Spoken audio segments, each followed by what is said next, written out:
So today we're going to talk about the touchscreen display, the graphical user interface, or the GUI of the Funmat HT.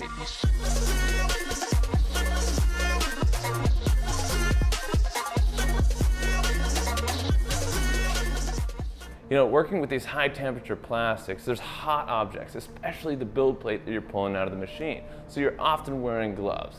And if you're wearing gloves and you want to change settings or something on the machine, it's easy to do because it works with the gloves on.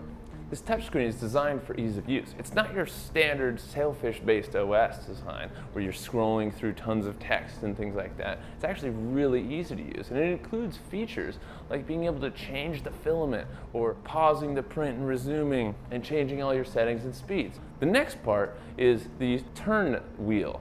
It turns left and right, and it also clicks, so you can navigate the entire menu system with that. The screen is also very informative. It tells you all the important things about your print that are going on. So at the top left of the screen, you can see that it tells you exactly how much time is left in the print. And then below that, it tells you what material you're printing. And below that, you've got the file name that you're printing. And then at the very bottom, you've got a progress bar with a description that tells you exactly what the printer's doing.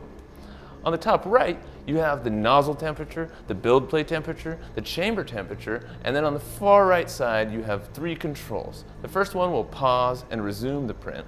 The middle button will abort the print and stop it. And the bottom button actually goes into settings so that you can change settings like the temperature and the print speed and the material flow and the cooling fan all on the fly. It's really awesome. Anyway, thanks for watching. That's our overview of the touchscreen display on the Funmat HT. If you'd like any more information, feel free to reach out.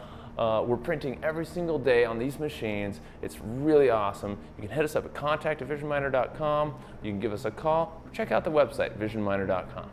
Thanks for watching. Have a great rest of your day.